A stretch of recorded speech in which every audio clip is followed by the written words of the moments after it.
Hey guys, lucky you, it's Sean again. We have to do two of these videos so that we can be legal and serve you every day that we're supposed to. So, last video, as you know, we talked about the history of Chicago. Hope you found that interesting. In this class, we're going to talk about this video, we're going to talk about the rise of Hitler into the Holocaust. Those of you in history class, this may seem redundant because I'm using the same notes I used for history class, but listen to it again. It's not so bad. I hope you're having a great weekend at home. So anyway, to look at when the Holocaust starts, you've pretty much got to go back really to the late 1800s. In the late 1800s, there came up this idea with social Darwinism. Of course, Darwin's theory of evolution of natural selection occurs with animals in nature. Scientists then tried to take that theory and apply it to society to justify racism. There is no justification. There's never been any scientific justification for racism. It was an attempt to say because they had evolved more, white Europeans were a higher race because they had the Industrial Revolution, they had technology, they had better weapons, they had the railroad, the telegraph, everything you can think of at the time that they had, that they were enamored with. They felt that they were a superior race to others, to Jews, to Africans, to Native Americans, to the Aborigines, to anyone that they felt wasn't quite up to their standards. And they came up with all types of head measurements and nose measurements and body measurements and ideas and things, pseudoscience really, to try to prove that one race was better than another. So all the way back in the 1800s, you've sort of got the seeds of the Holocaust being set. Now that doesn't mean it had to go in that direction, because I would say by the 1920s or 30s, this idea had pretty much been scientifically rejected. But when people grow up on an idea, hearing it, believing it for so long, it takes a while to get it out of their head. Early on, we'll talk about Hitler. He was a soldier in World War I. He was wounded. I've heard a story, and I really don't know if this is true, that there was a soldier who had him in his sights and just for some reason couldn't shoot him and then felt incredibly guilty later. I honestly don't know if that story is true, but Hitler did serve in the military. And then afterwards, in the 1920s, Hitler becomes a member of the very, very small, fledgling Nazi Socialist Party. And I should say German Socialist Party. And in German, it sort of sounds like Nazis, so that's what they're called. I'm flipping through my notes here. The first attempt of Hitler to gain power was the Nazi beer Putsch. P-U-T-S-C-H, if you're writing this down. It's basically, a putsch is German for like an overthrow or a coup, trying to take over the government. And they tried to throw over the Weimar government in 1923. Hitler's a little bit ahead of his time there. 2,000 Nazis marched to the center of the Munich. It's called the beer hall putsch because they literally met and started at a beer hall. It flops, it doesn't work. The police are there, they fight, 16 Nazis are killed, 4 police officers are killed. Within a couple days, Hitler is arrested and thrown in jail. What Hitler can't know at the time is, one, he comes off pretty easy with this. He's only sent to jail for 5 years. I mean, come on, it's high treason trying to throw over your government. And the trial was widely publicized. A lot of people, it lasted like 24 days. So Hitler's ideas got out there. His racist rhetoric got out there. His lies about how the Jews were the cause of World War I being lost were out there. The Weimar government in place was already unpopular because they signed the Treaty of Versailles. The currency was becoming devalued every day. Inflation was running rampant. And by 1926, money is so worthless, children are playing with blocks of it like you grew up playing with wooden blocks. It was that worthless. Hitler was just a little bit ahead of his time. But what that did was, the publicizing of the trial made him a household name. People started to sort of believe what he was saying. And then the year he spent in prison, he wrote his memoir, Mein Kampf, which is German for My Struggle, in which he puts forth his racist ideas of how everything was the Jews' fault. And people start to believe him over that. Excuse me while I'm pointing along here looking at my notes. By 1933, Hitler is appointed Chancellor of Germany. It was President Hindenburg who appointed him. And you might think, why would a president appoint a chancellor? There was a long history of a strong chancellor in Germany going all the way back to Bismarck. Germany didn't have a long history of democracy. You had a king up through World War I. They just weren't set up for that, really. Hitler came to power talking about how he wanted to work together. And if you understand a parliamentary democracy and the way it works, when the president takes over, they have to form a coalition government.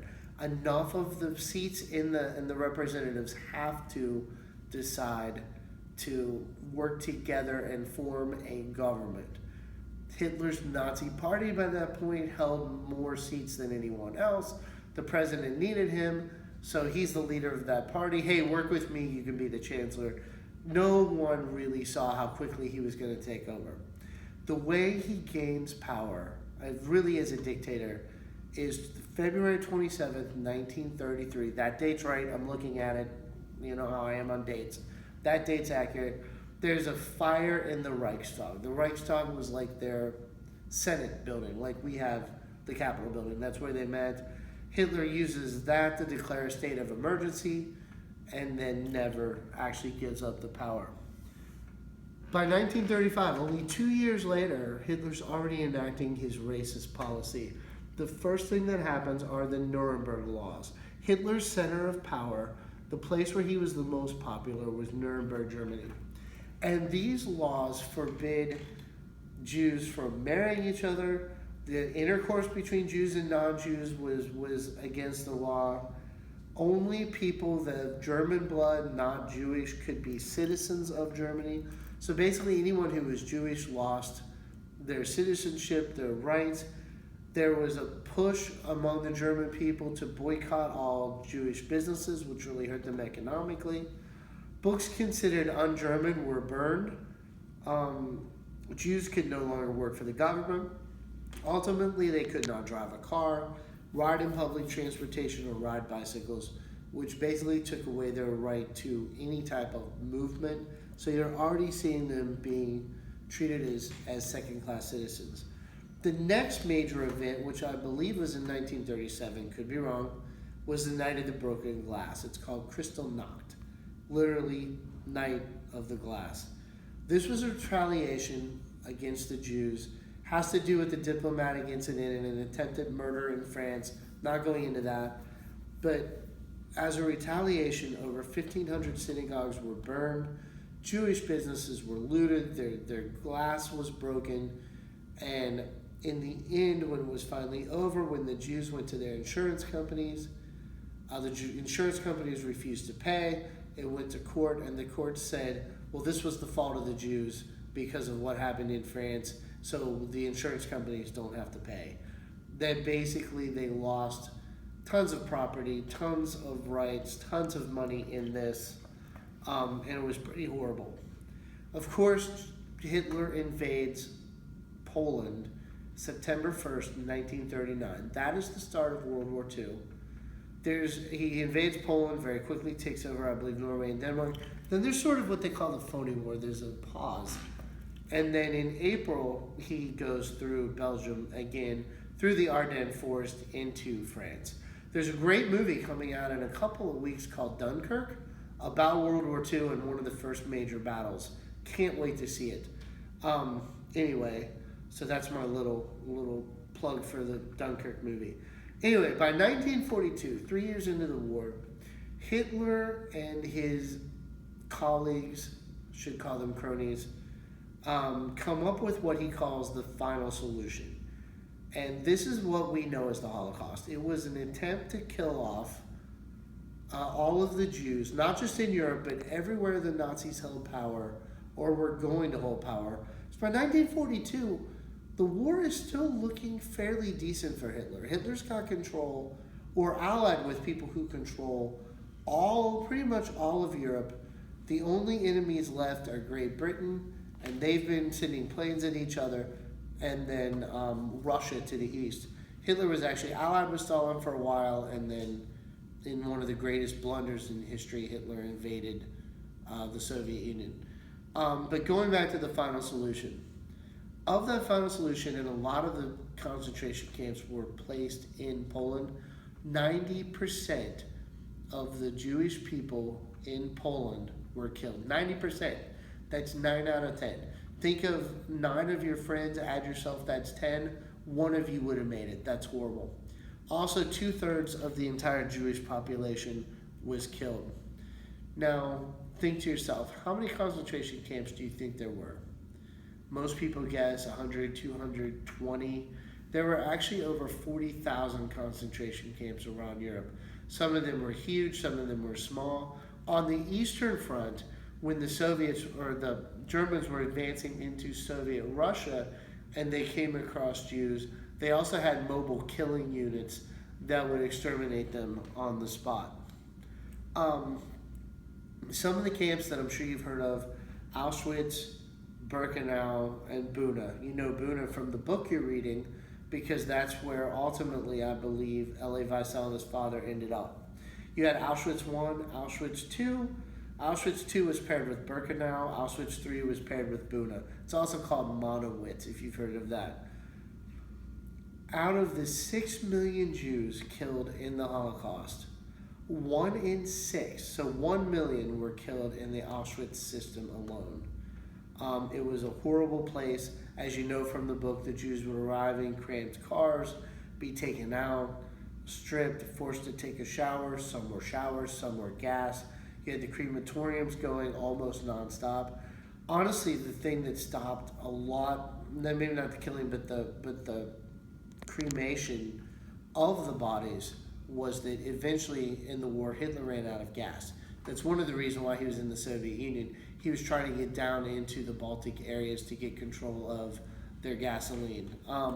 So after a while, they ran out of the fuel to fuel the crematoriums. Something that I had learned while researching this class, 144 prisoners were actually escaped Auschwitz. It was not easy, barbed wire, electrified fences, guards. And a lot of people say, well, why didn't the people revolt? It's very hard to revolt when there are people with machine guns standing around guarding you. It did happen.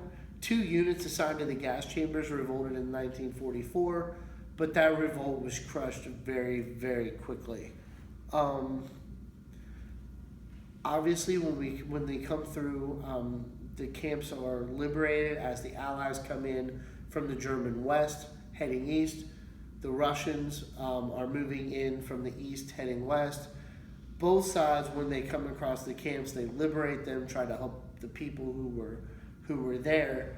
That's sort of when the world learns about the Holocaust. I will play for you next week, all classes, the audio of one of the American reporters as he breaks the story of the Holocaust to the Americans. It's very powerful. After the war, though, the world pretty much said, wait a minute, war is not good, but this Holocaust thing went beyond war. So a lot of the people who were involved in the camps, the killing of the Jews, were placed on trial. These were called the Nuremberg trials. We had the Nuremberg laws. That's where Hitler held his strongest place of power. The Nuremberg trials were specifically held in the same town of Nuremberg to show that Hitler's time was over. Hitler had committed suicide in April of 1945. A lot of the prominent Nazis had committed suicide. 22 major Nazi criminals were put on trial. During that, it lasted about a year. 12 of them were sentenced to death. A few were hanged. A couple took cyanide. A couple managed to commit suicide. Let's see. I've got Hitler, Himmler, Krebs, and Goebbels all committed suicide. Eichmann fled to Argentina, was eventually captured. He went on trial and was sentenced to death. He was actually hanged in Israel in 1962. Israel was formed in, I believe, was it 47 or 57? I'm not sure. I think it was 47. So that idea of a new Israeli state for the Jews to have a place of their own was created after the Holocaust. Goring was tried and convicted, but he took cyanide after that. Not all of the Nazi perpetrators, though, were put on trial. And even some of those who were put on trial obviously said, well, I was just following the orders of my superiors. I had to do it. I didn't have a choice. The world said, no, not good enough.